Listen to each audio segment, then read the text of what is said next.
didukung oleh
Menteri Lingkungan Hidup dan Kehutanan RI, Siti Nurbaya, bersama Menteri Keuangan RI, Sri Mulyani, serta Menteri Iklim dan Lingkungan Norwegia, Andreas Jelen Eriksen, melakukan kunjungan ke Taman Nasional Gunung Leuser di Sumatera Utara.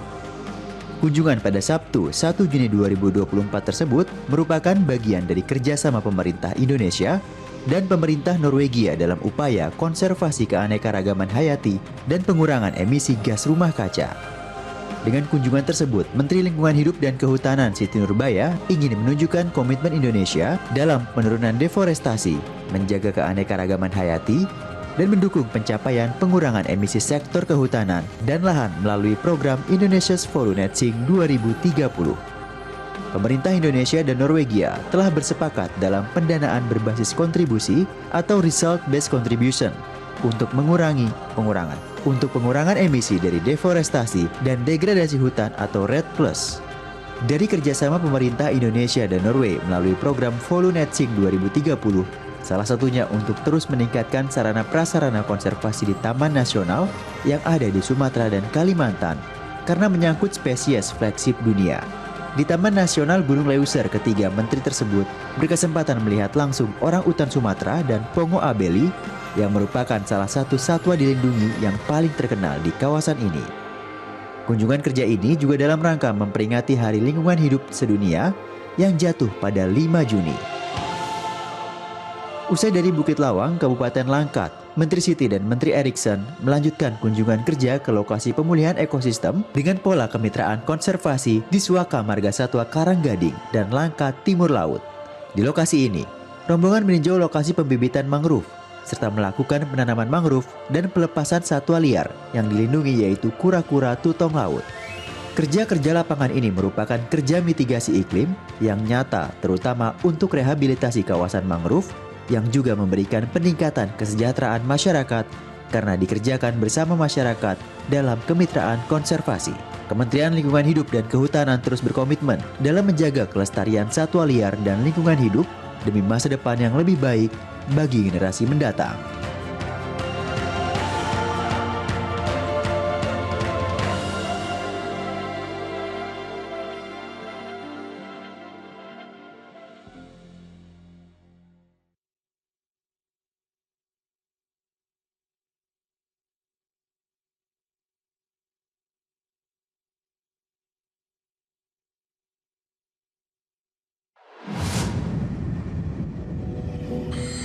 Pemirsa, saya berada di tengah-tengah Bukit Lawang di Taman Nasional Gunung Leuser, kurang lebih 100 km dari Medan, Sumatera Utara.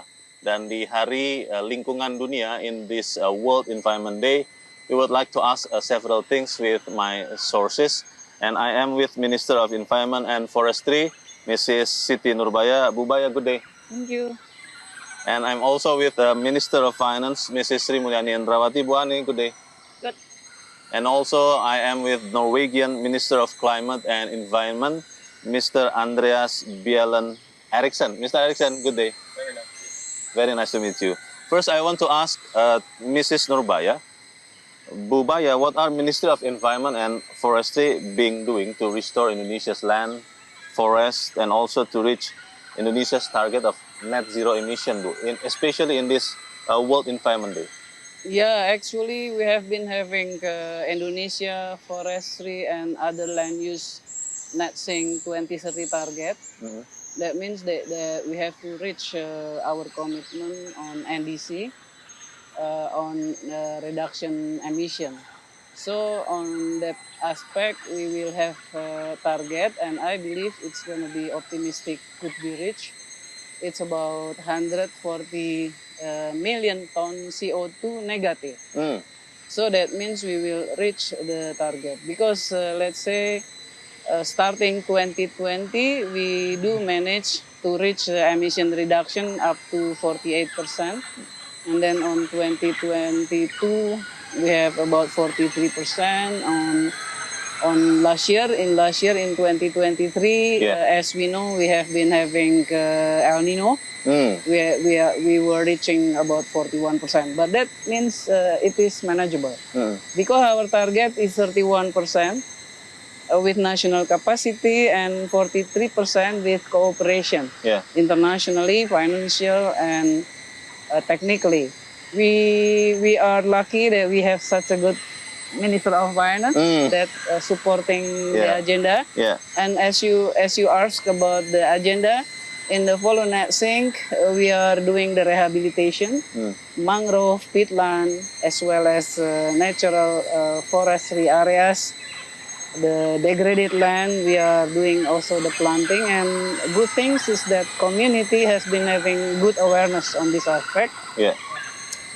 And we do manage also conservation areas to improve and to keep the wildlife in their habitat. Mm. So we realize that about 60% of the emission reduction should come from forestry area. So of course we are very aware of this land rehabilitation Yeah. and restoration. Yeah. That's why we are here in the middle of a orangutan Yes, yes. conservation area, Habitats, yeah. Bu Baya, yeah. Yeah. Well, in order to reach those goals that have been explained by Mrs. Nurbaya, Indonesia must have adequate financing, of course. Mrs. Sri Mulyani, what are concrete measures that Indonesia have made and are doing to reach its net zero emission target? We understand that Indonesia had formed Indonesia Environment Fund. What is the purpose of that fund, Bu? Yeah. Well, first on the national determined contribution, that is the Indonesian contribution to reduce CO2, as mentioned by Ibu Baya, that we are determined to reduce 31% with our own resources and 42% with the global support. And that has been estimated, the cost required to do that is around 287 billion US dollar. Oh. But the biggest part for this cost is actually for the energy transition. The forest and land use is actually has the capacity to reduce the CO2 more, which is around 40 to 50% of the contribution of total CO2 emission reduction. But the cost is much, much less. And that's why this need to be like, we have to be able to continue balancing between the Indonesia own strength, which we have to preserve many of our forests. Yeah. And also at the same time, because Indonesia continue want to grow as a high income country, that will require more energy. Yeah. We have to transform our energy from the non-renewable to become renewable. Yeah. So what is the support for the budget in this case? We are using many fiscal tools in order for us to be able to deliver these NDCs in a credible way. On the forest and land use, the allocation of the budget is actually not big. It's around 5.4 billion US dollar. Okay. In which part is actually allocated through Ministry of the Environment, including to preserve all this, combining with other resources. The biggest part is actually 245 billion is for the energy transition. And that's why for the fiscal tool, we design the fiscal policy in order for us to be able to increase more renewable energy and reduce more non-renewable. Yeah. But the renewable energy will require also the grid as well as the transmission distribution, which also have huge implication in terms of the cost. So from the fiscal tools, that is all from the tax incentive, allocation of the budget, up to the public-private as well as blended finance. Yeah. We are all using all those in order for us to be able to support, especially for the forest and land use, which is very, very significant in contributing the reduction of CO2, but the cost is not that big. And then the necessary energy transmission that we are using. Now, the Indonesia Energy Fund, that is in Indonesia, we call it BPDLH. This is an agency which is established under the Ministry of Finance, but jointly with the Ministry of Environment. Of course. This is the agency that is being established in order for us to be able to create a platform with a good governance, more efficient, effective, transparent, accountable governance. Yeah. So in this case, on the technical side, Ibu Siti and her team is going to be the one who talk about how we can mobilize funding, especially from the international, including from Norway. And this is also implementing the fiscal tools as well as the policy tool like the result-based payment. Okay. So we are going to be supported when you deliver the result.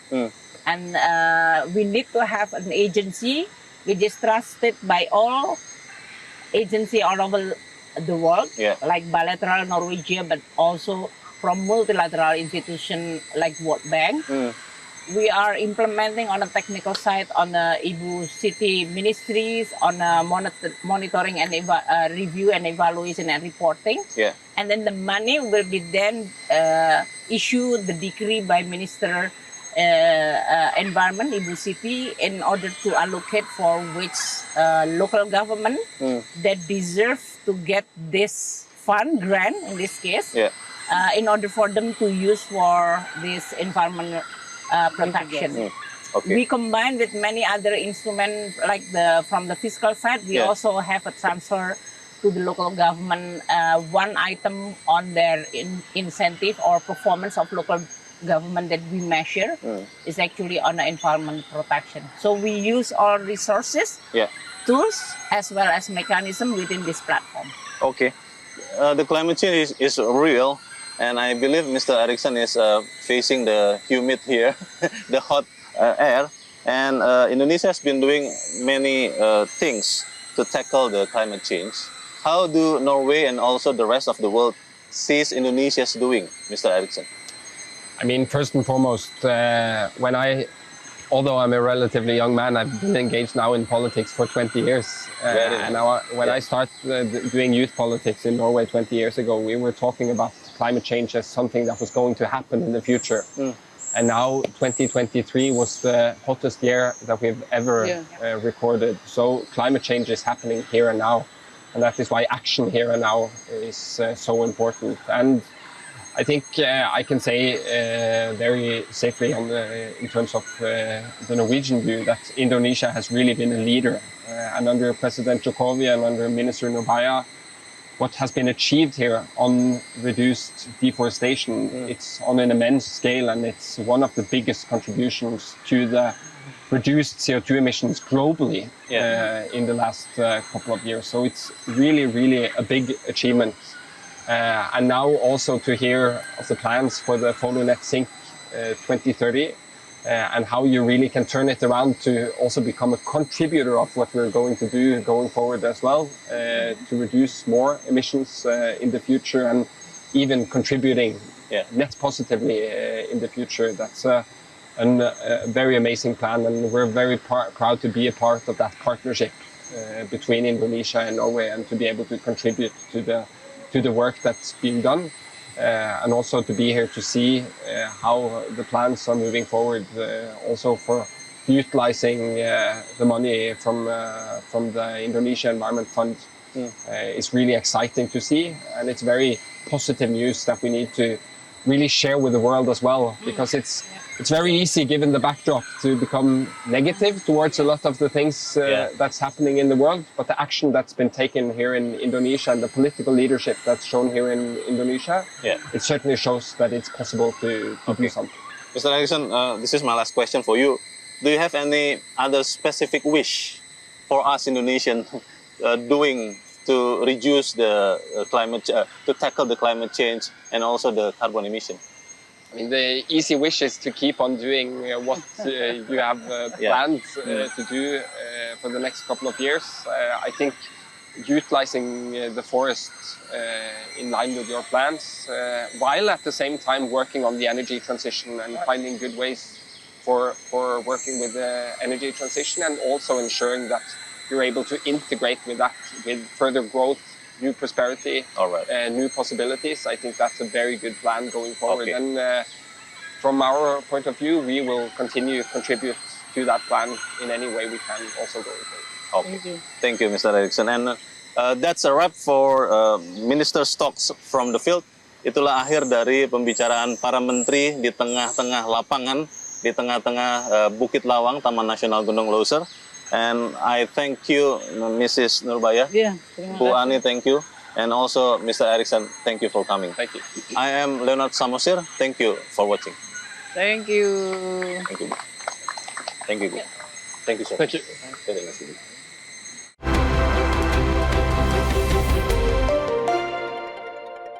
Didukung oleh